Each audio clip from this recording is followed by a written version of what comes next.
Merci, Monsieur le Président.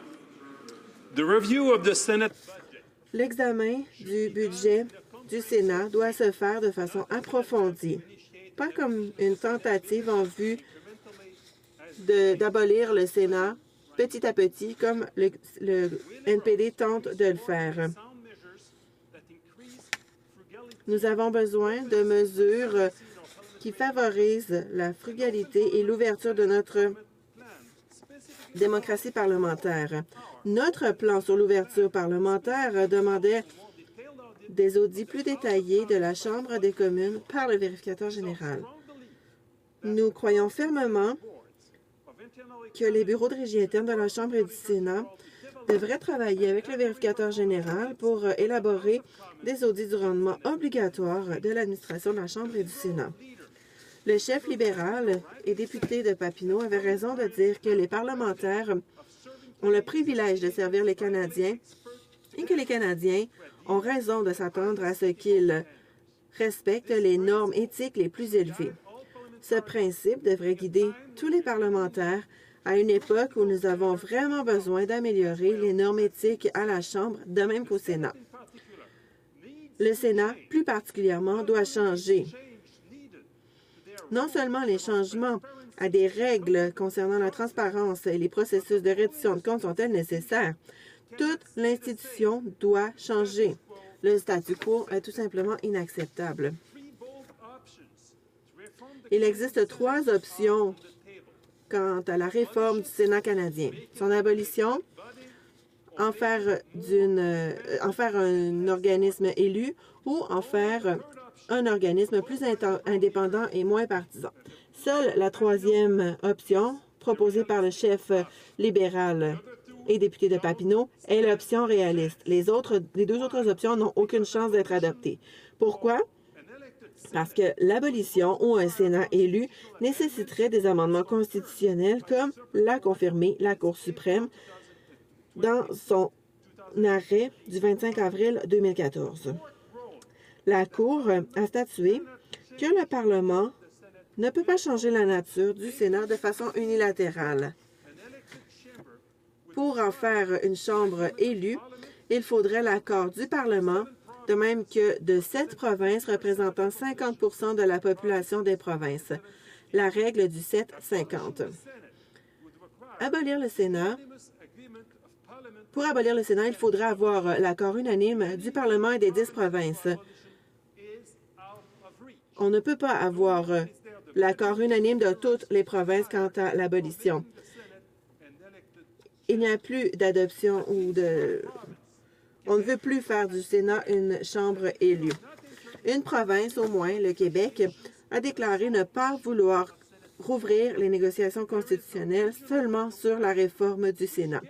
Il y a également la loi sur le veto régional qui donne un pouvoir de veto sur les changements constitutionnels à 5 régions du Canada. L'abolition nécessiterait un référendum, des négociations constitutionnelles et probablement la majorité dans toutes les provinces au pays. Ça ne se produira pas. Les Canadiens en ont assez des scandales éthiques et financiers provoqués par les actions de certains sénateurs. Les Canadiens ne veulent plus du patronage et des excès de partisanerie qui entachent la réputation du Sénat et en réduisent l'utilité, patronage et partisanerie poussés à des extrêmes inégalés et intolérables par l'actuel premier ministre. Nous, libéraux, convenons que des réformes s'imposent pour rendre au Sénat le rôle qui lui est dévolu, celui de chambre de second examen objectif. Nous nous engageons à tout mettre en œuvre pour que le Sénat remplisse au mieux la responsabilité que lui ont assignée les pairs de la Confédération, celle de scruter minutieusement les projets de loi, en détecter les erreurs, les lacunes et les imprécisions, et sur cette base, proposer des amendements utiles. Nous, libéraux, allons voir à ce que le Sénat joue son rôle constitutionnel, celui d'une chambre haute, attentive aux besoins et aux aspirations des régions et aux minorités de notre pays diversifié, y compris les Premières Nations et les communautés de langue officielle. Nous, libéraux, allons voir au nécessaire avènement d'un Sénat qui soit plus serein et plus indépendant, peuplé de législateurs de haute volée, compétents, éthiques et hautement qualifiés, choisis selon une procédure non partisane. Un Sénat plus indépendant, voilà le défi que le chef libéral s'engage à relever. Le plan libéral comprend 2 volets. Le premier est déjà une réalité, le second le sera si les Canadiens se donnent un gouvernement libéral à la suite des prochaines élections fédérales de 2015, de cette année. Le premier volet est devenu réalité le 29 janvier 2014. Depuis ce jour, le caucus libéral ne comporte plus de sénateurs. Il ne comporte que des députés. Dorénavant, le caucus libéral et le Parti libéral du Canada n'ont plus de lien organique avec les sénateurs qui, comme n'importe quel citoyen, peuvent adhérer au parti politique. Cadre, c'est la deuxième fois que le député a utilisé un nom familial. C'était la première fois le premier ministre et la deuxième fois le leader du troisième parti. C'est 2 fois que vous avez fait ça.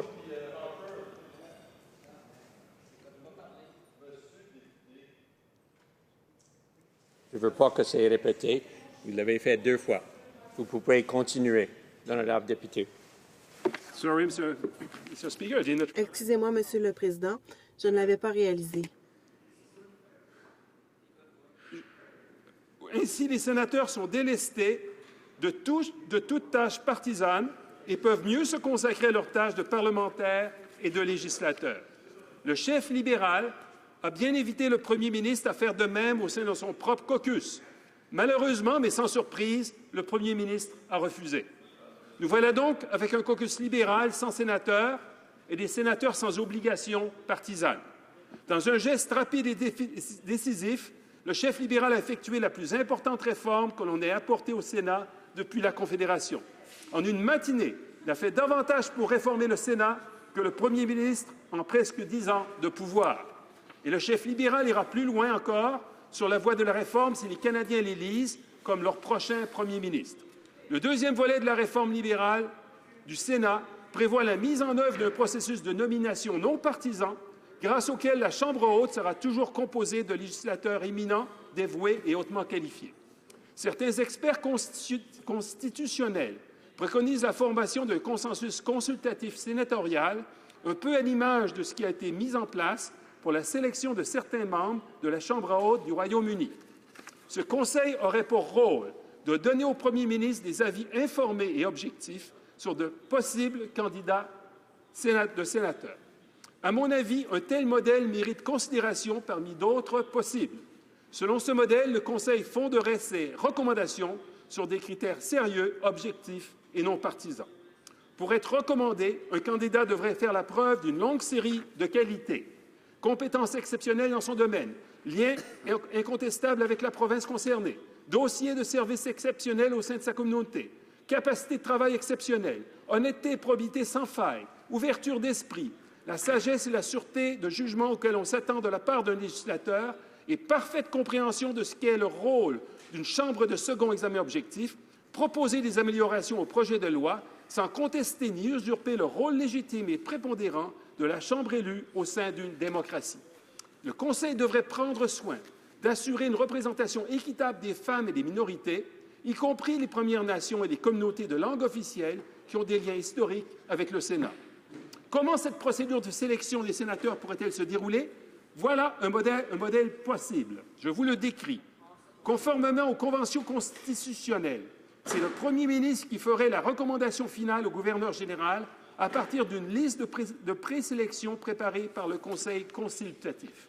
Si le premier ministre se sentait incapable de nommer quelqu'un à partir de cette liste, il devrait s'en expliquer au Parlement et demander au Conseil consultatif de préparer une nouvelle liste. Une loi du Parlement qui mettrait en œuvre ce type de processus serait pleinement constitutionnelle. On ne changerait ni la nature ni le rôle du Sénat. Nature et rôle qui, d'après la décision de la Cour suprême de 2014, article 52, le Parlement n'a pas le droit de modifier ni la nature ni le rôle du Sénat de façon unilatérale. Par contraste, la Cour a confirmé que le fait de rendre le Sénat élu fondamentalement changerait la nature et le rôle du Sénat. Donc, il faudrait l'aval de 7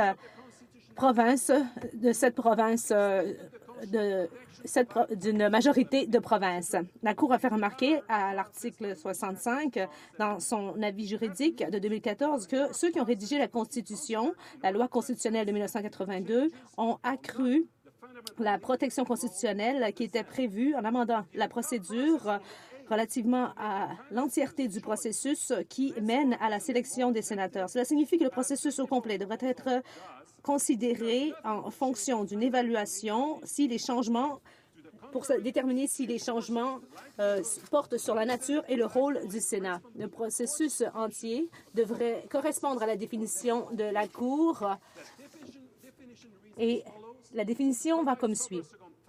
Offrir un second examen objectif des lois adoptées par les représentants de la Chambre des communes, être un organe indépendant qui peut étudier les documents de la Chambre des communes dans le cadre du processus législatif sans qu'il n'y ait de partisanerie. Mais ceci étant dit, je crois que ce serait sage de faire l'expérience d'un nouveau processus avant de changer complètement la nature du Sénat. Seulement que l'engagement pris par le chef libéral, celui de donner au Canada une Chambre haute plus efficace, moins partisane et plus indépendante, est éminemment réaliste et particulièrement nécessaire.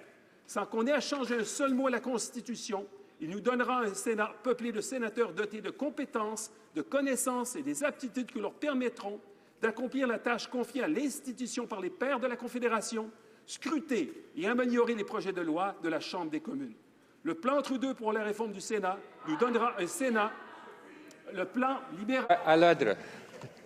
C'est la troisième fois.